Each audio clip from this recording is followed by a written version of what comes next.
concept, spelled in a way I've never seen spelled.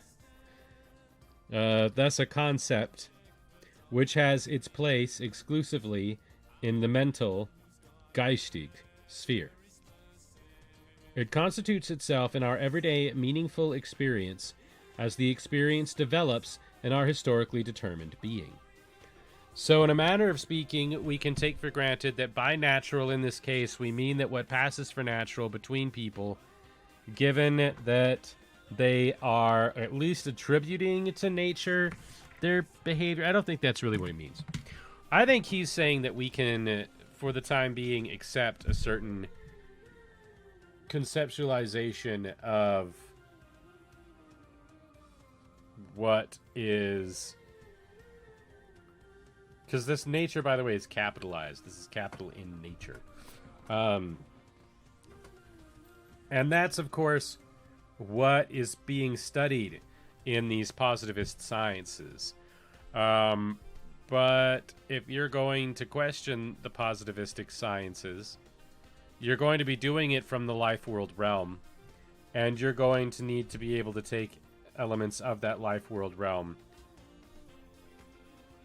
in a way you can apprehend, right?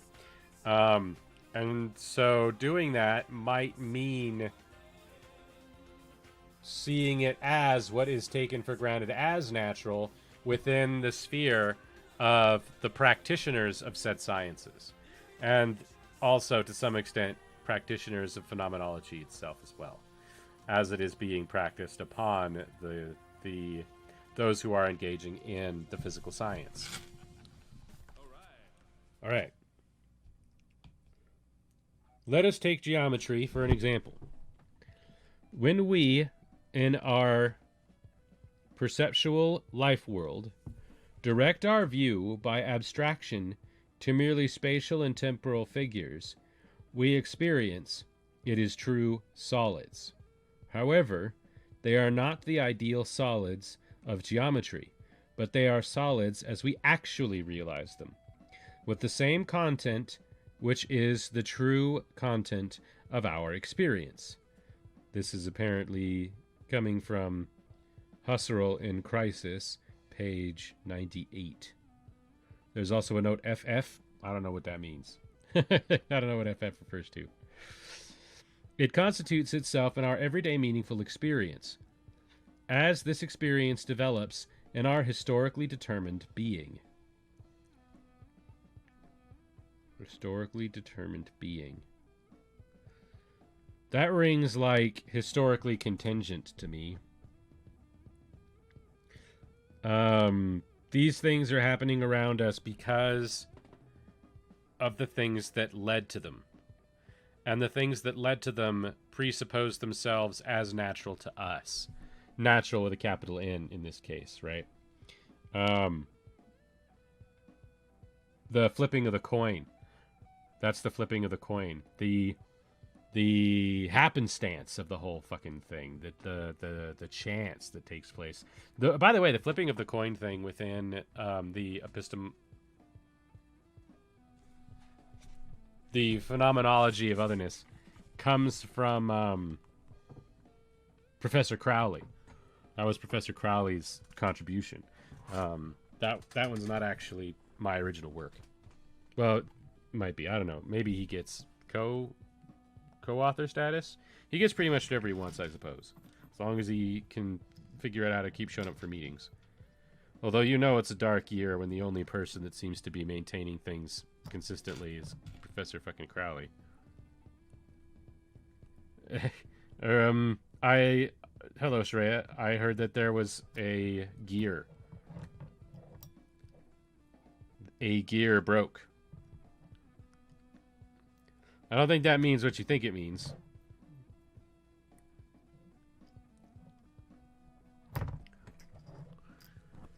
Let us take geometry, for example. Yes, we're at 9. We're at footnote 9. To the world, which is pre-given to our everyday experience, belongs the spatio-temporal form, in which are included the corporeal figures ordered within it, and in which we ourselves live in conformity with our personal bodily manner of being. But here, we find nothing of geometrical idealities of geometric space or of mathematical time in all their forms. What? What? Schutz, what are you talking about?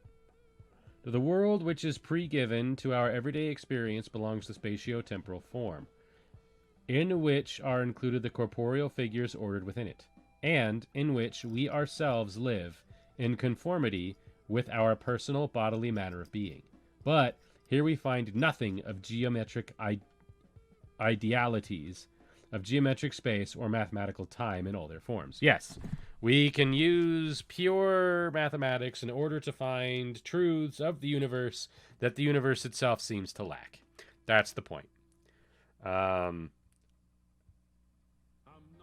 That's okay. What are you talking about? Shards? There were shards in your distributor.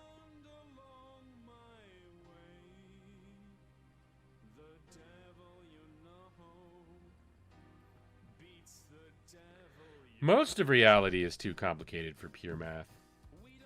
That's one of the reasons why positivism and the fucking hegemony of statistical analysis is so ugly and solves so few of our problems.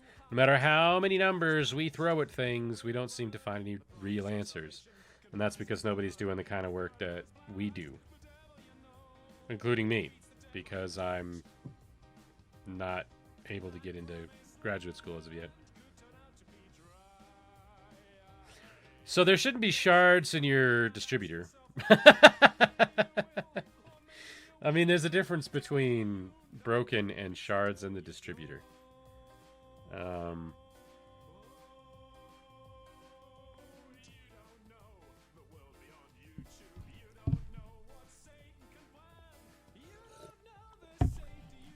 It's a pretty extreme situation. So what do you do about that? Do you need a new transmission? Where's the distributor? I've removed a distributor cap. That's not on the engine, is it? Maybe it is.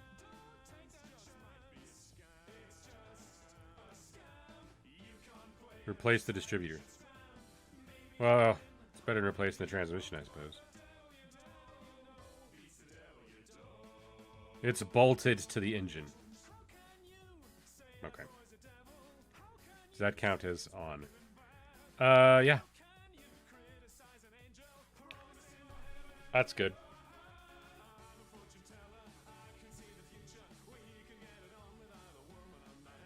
I have to fuck with this contact lens. I'll be back shortly.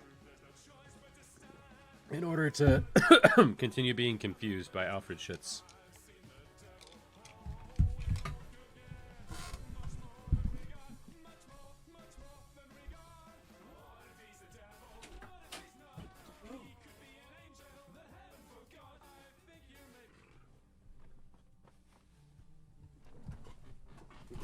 Life is pain. Especially my life. Am I not on pills? Have I taken no pills? Where are my pills? I'm not hydrated enough for any of those.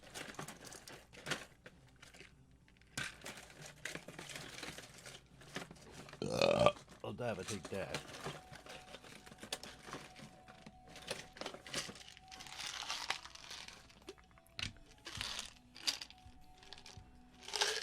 Well, you're correct, Trey. And that is the point that Schutz is trying to make in section 3 here. Because it is a difficult position to have to defend. Right? Like there's an ideology bound up in that as well that's hard to contend with. And in philosophy, you have to do that shit, whereas in sociology, generally, we just roll our eyes when somebody says something ideological in the face of something scientific. That's probably why the qualitative people and the quantitative people don't get along, is because they're One of them is working within an ideology, and the other one is working in so much an anti-ideology that it's almost an ideology in and of itself.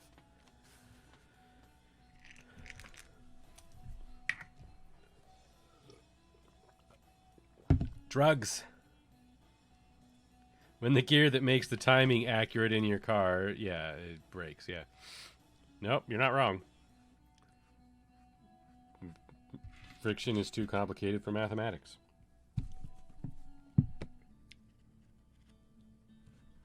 Yeah. Well, you can use philosophy to examine everyday life if you know what you're doing.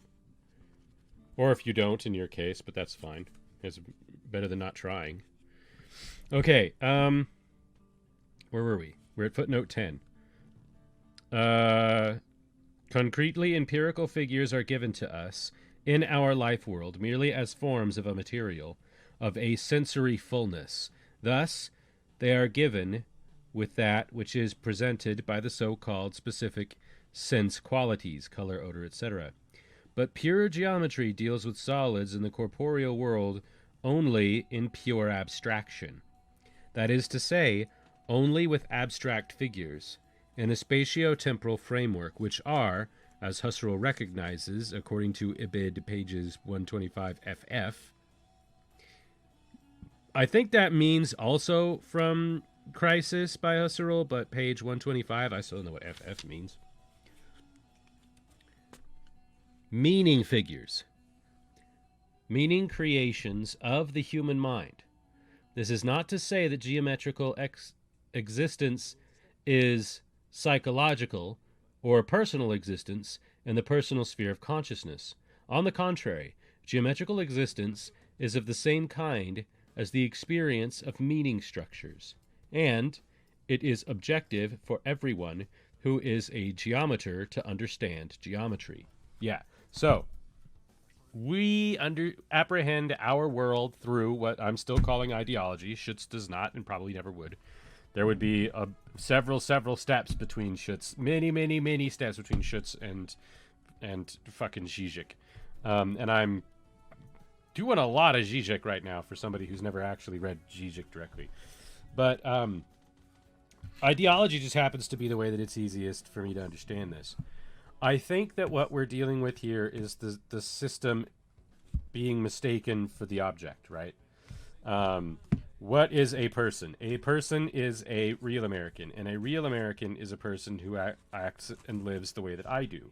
And I can differentiate myself from the problematic peoples of the world in that they are not real Americans. Not just fake Americans, but foreigners, minorities, whoever it is that I might have some kind of trouble with, and therefore truck as the otherized other.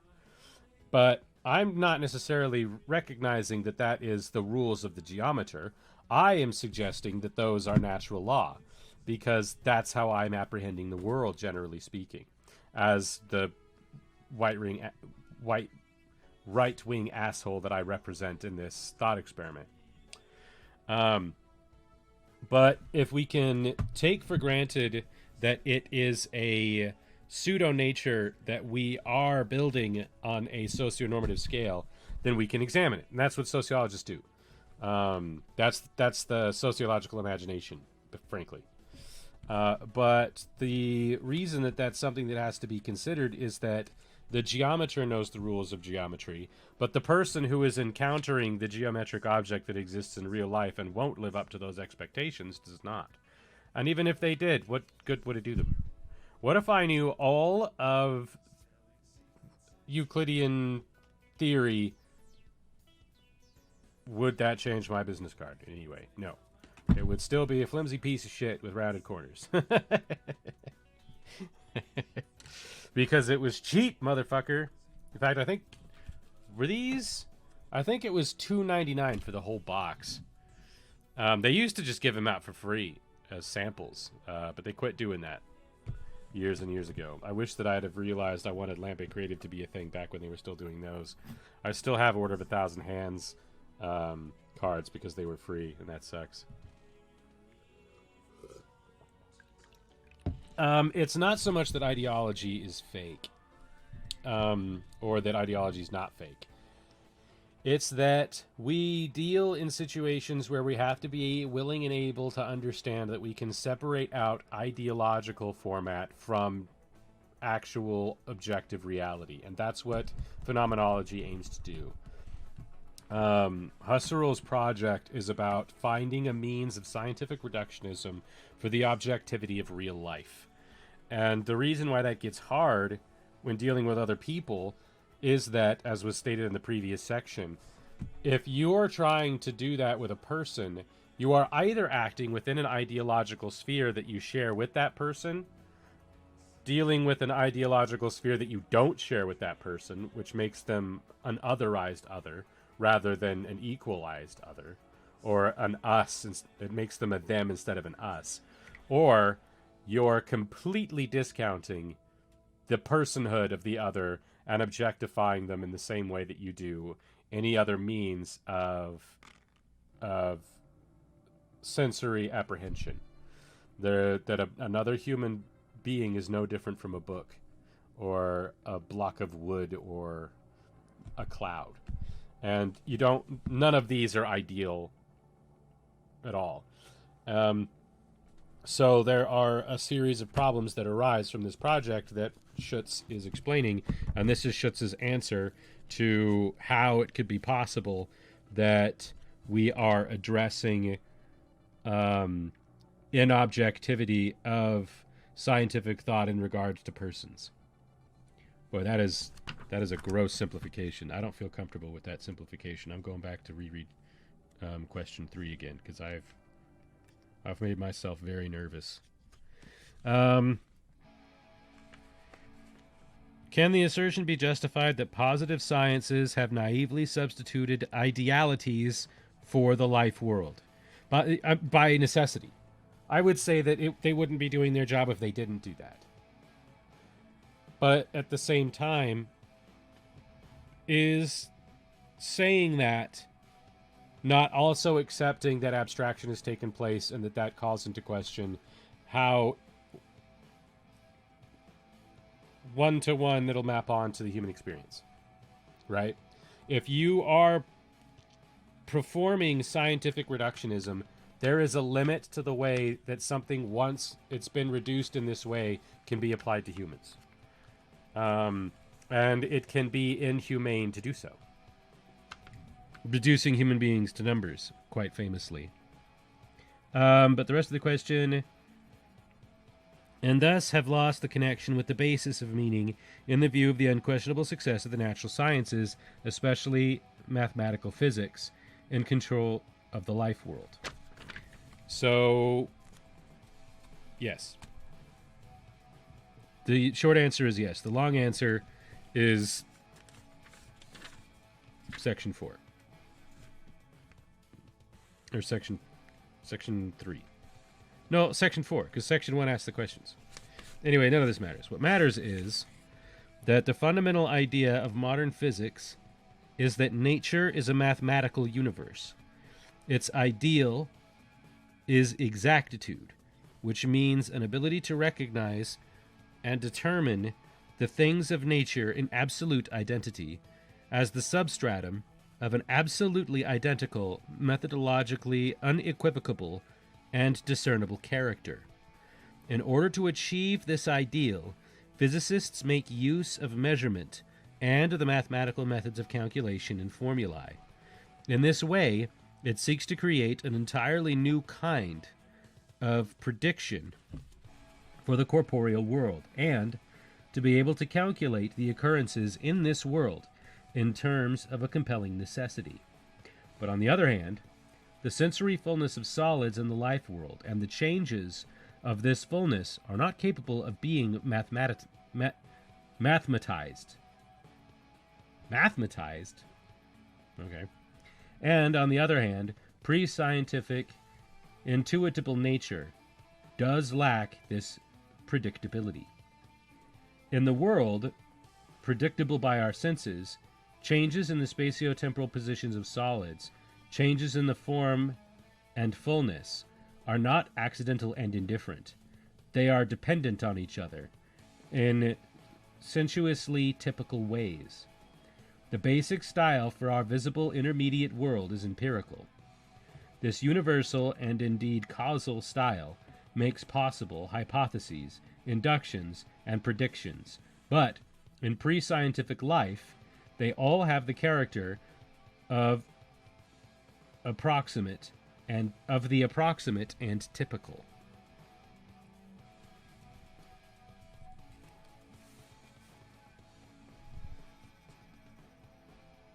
Only when the ideal objectivities become substituted for the empirical things of the corporeal world, only when one abstracts or co-idealizes the intuitable fullness which is not capable of mathematization, does the fundamental hypothesis of the entire realm of mathematical natural science result, namely, that a universal inductivity might prevail in an intuitable world. An inductivity which suggests itself in everyday experience, but which remains concealed in its infinity. Okay. I understand what that means. I would never be able to explain it. So instead, I'm going to give an example. Let's say you work with a politician. God forbid. Your task is to supply that politician with information. The group of fellow, I was going to say explorers in the realm of social science. The book, what we're reading here is... Hold on. Phenomenology in the Social Sciences by Alfred Schutz, which is an excerpt from the collection Phenomenology and Sociology by Thomas Luckman. Mears again. I'm foiled again by Mears. So, anyway, what I was saying was, let us assume that we're working with a group of researchers for a politician. The group of researchers says something like, pets are really popular right now, and according to most of our social metrics, we can mathematically increase the likelihood of success of this politician's campaign by having it revolve around a pet. So the politician gets a mascot. According to our math, the most mathematically impactful pet is going to be a talking parrot. All right, and this talking parrot says things. It says things like, all lives matter. It says things like, a few bad apples. It says things like, they should go back where they came from. And then our politician, who is, let's say, a Democrat, loses their election. And then they're like, but the numbers said clearly that if we had our ideas represented by a pet, everything would work. So they go on tour talking about how important it is that they be elected with a parrot that is basically the most outspoken racist of the 21st century. But it's a parrot. It doesn't know that. It just makes noise.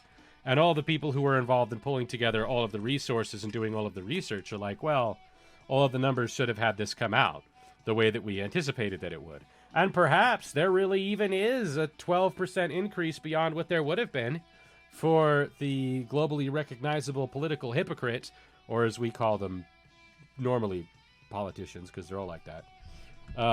That the bird actually ultimately was a problem rather than a solution.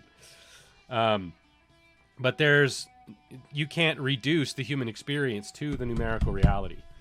And that's what this clause is about. That's what this whole section is talking about. And I think that does make sense, because we do that all the time. In our society, we do it all the time. Electability is a big one. They thought that they could boil down all of American politics into the concept of electability.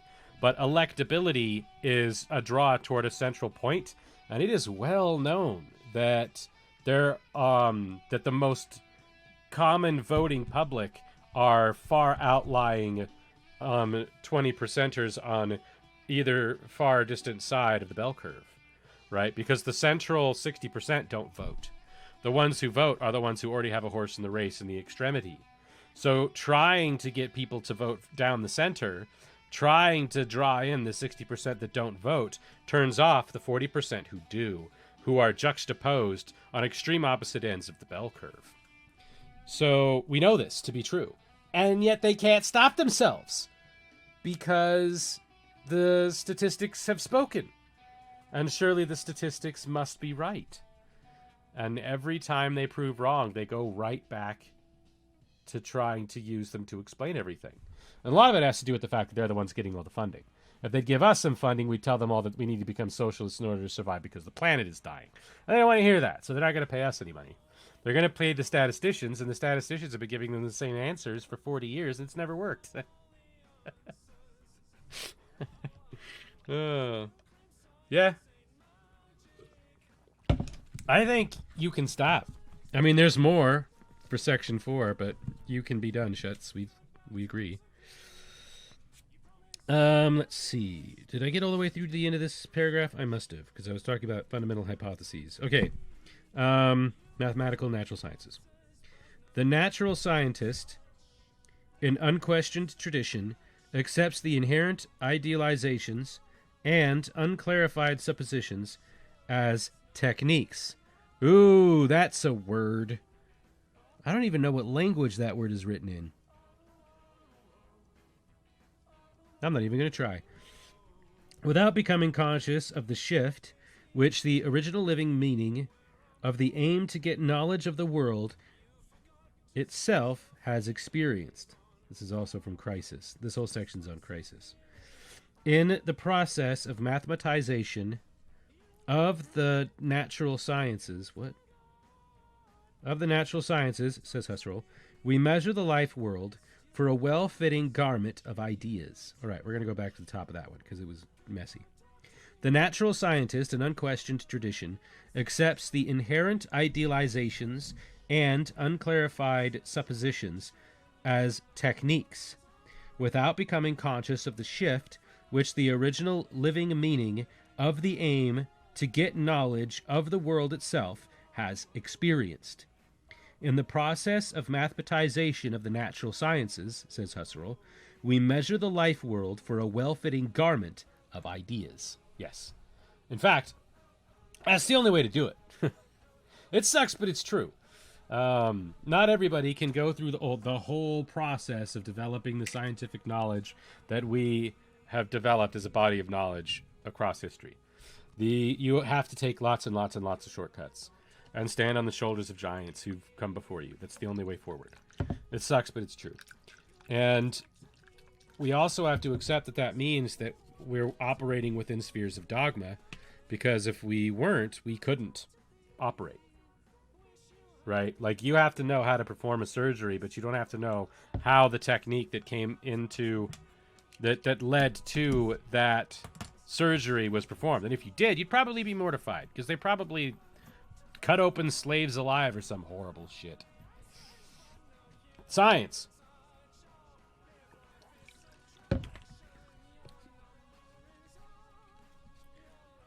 In the process of the mathematization of the natural sciences, yes, we did do that.